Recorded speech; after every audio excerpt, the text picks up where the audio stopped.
Friends, आज हम लोग हैड का यूज देखने वाले हैं और हैड का जो हम लोग यूज देखेंगे वो रखना के सेंस में देखेंगे। फ्रेंड्स, रखना का सेंस जब ऐसे किसी सेंटेंस है जो पास्ट टेंस में हो, यानी सेंटेंस जो होना चाहिए वो पास्ट टेंस में होना चाहिए।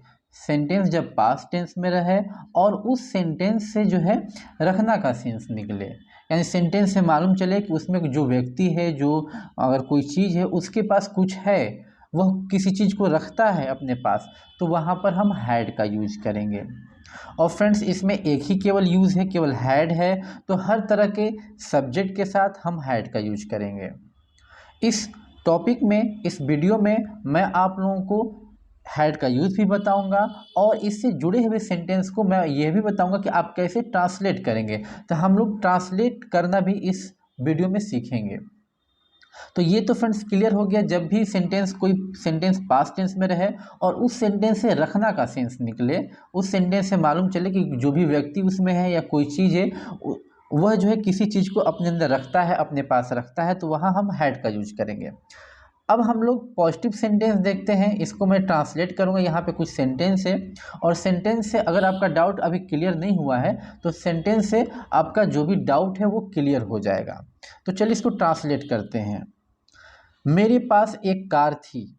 अब यहाँ पे मेरे पास का मतलब है कि यहाँ पे कोई इंसान है जो कह रहा है कि मेरे पास कार थी, और जो कार थी वो बीते हुए समय में कार थी, यानी समय गुजर चुका है और वो इंसान कह रहा है कि मेरे पास एक कार थी। तो इस तरह के सेंटेंस इसमें आते हैं। अब इसको ट्रांसलेट हम लोग करते हैं। तो मेरे पास एक कार थी का मतलब मैं एक कार रखता था, तो यहाँ पे जो सब्जेक्ट बनेगा वो बनेगा आई, और आई के साथ लगेगा had. I had a car, मेरे पास एक कार थी। नेक्स्ट सेंटेंस है राम के पास पर्याप्त समय था। तो राम सब्जेक्ट है, राम का राम होगा और राम के साथ भी हम हैड का यूज करेंगे। राम हैड पर्याप्त समय का enough time, enough time. Ram had enough time, Ram के पास पर्याप्त समय था। नेक्स्ट सेंटेंस देखते हैं। नेक्स्ट है लड़कों के पास कलमें थी। तो हो जाएगा द बॉयज हैड पेन्स, लड़कों के पास कलमें थी। तो ये हुआ पॉजिटिव सेंटेंस। अब हम लोग देखते हैं निगेटिव सेंटेंस। तो यहाँ पे कुछ निगेटिव के सेंटेंस है। इसमें फ्रेंड्स नहीं के लिए, अगर सेंटेंस में नहीं आता है, निगेटिव सेंटेंस में नहीं आएगा ही, इसमें हम नो का यूज करेंगे। अगर सेंटेंस में कोई संख्या हो, जैसे एक, दो दे दिया हो, तो हम नॉट का भी यूज कर सकते हैं, लेकिन नॉट का यूज जो है चलन में नहीं है। हर तरह के सेंटेंस में नो का ही यूज होता है। अगर निगेटिव है तो वहाँ पे नो का आप यूज कर सकते हैं। इसको हम लोग ट्रांसलेट करते हैं। उसके पास काम नहीं था, उसके का ही होगा, यहाँ पे सब्जेक्ट ही है, ही हैड, और यहाँ पे हम नहीं के लिए नो लगाएंगे, ही हैड नो, और काम का हो जाएगा work. He had no work, उसके पास काम नहीं था। फ्रेंड्स, नेक्स्ट सेंटेंस देखते हैं। नेक्स्ट सेंटेंस है मेरे पास अच्छे दोस्त नहीं थे।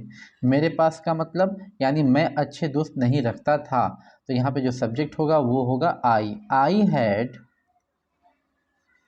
No good friends, good friends. I had no good friends. Next sentence अब देखते हैं। नेक्स्ट सेंटेंस है मोहन को आराम नहीं था। तो मोहन यहाँ पे सब्जेक्ट है, तो मोहन को मोहन हम लोग लिख देंगे। मोहन हैड नो, आराम का हो जाएगा रिलीफ।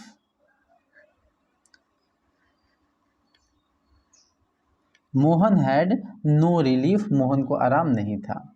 फ्रेंड्स, अब हम लोग देखेंगे इंट्रोगेटिव सेंटेंस।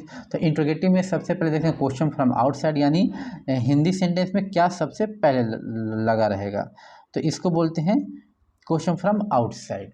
तो इस क्या का कोई इंग्लिश नहीं होता है, बस हेल्पिंग वर्ब को हम पहले रख देंगे। तो इसमें हैड लगता है तो सारे सेंटेंस में हैड पहले आ जाएगा। अब ट्रांसलेट करके देखते हैं, क्या उसे एक जीप था, तो हो जाएगा हैड ही सबसे पहले क्वेश्चन हेल्पिंग वर्ब हैड, उसके बाद सब्जेक्ट हैड ही, और उसके बाद जो भी बचा वो ही के बाद had he a jeep,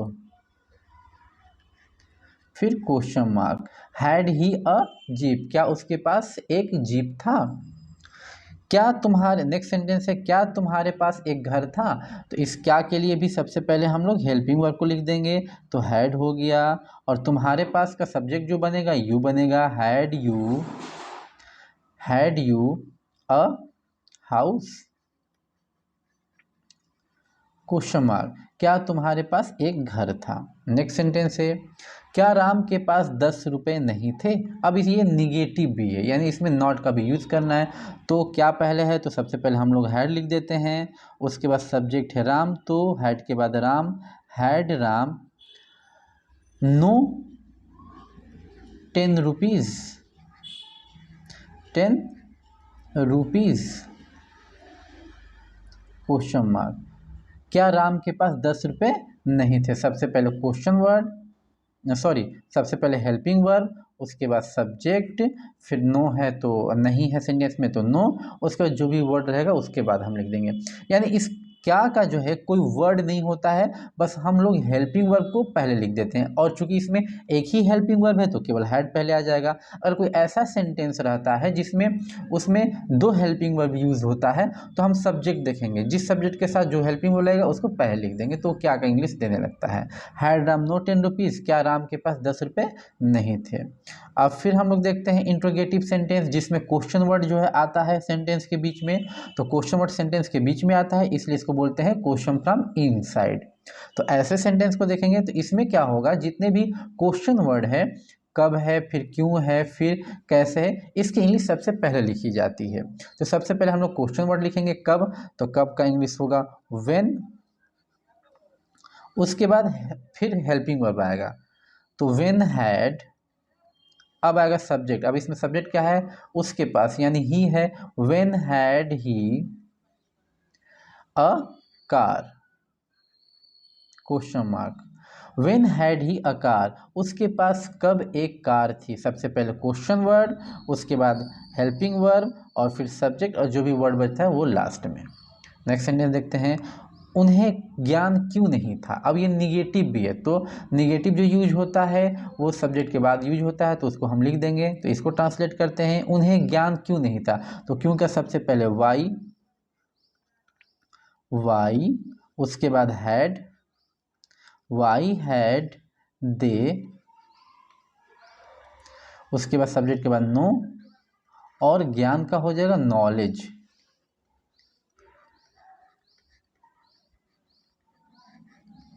question mark, why had they no knowledge, उन्हें ज्ञान क्यों नहीं था। उन्हें का मतलब यहाँ ज़्यादा लोग हैं तो इसलिए दे आया है। सबसे पहले क्वेश्चन वर्ड आया है, उसके बाद हेल्पिंग वर्ब, फिर सब्जेक्ट, फिर उसके बाद निगेटिव है तो नो, और उसके बाद नॉलेज। लास्ट सेंटेंस देखते हैं, तुम्हारे पास पैसा कैसे नहीं था, तो कैसे का सबसे पहले हाउ हम लोग लिखेंगे, हाउ, उसके बाद helping verb how had, subject क्या है इसमें तुम्हारे यानी यू है, हाउ हैड यू, और ये भी निगेटिव है तो इसमें नो आ जाएगा, हाउ हैड यू नो, पैसा का हो जाएगा मनी, क्वेश्चन मार्क, हाउ सबसे पहले question word, had helping verb, उसके बाद सब्जेक्ट, फिर नहीं निगेटिव है तो नो, उसके बाद जो भी वर्ड बचता है लास्ट में, how had you know money, तुम्हारे पास पैसा कैसे नहीं था। तो फ्रेंड्स ये वीडियो आपको कैसी लगी कमेंट में ज़रूर बताइए।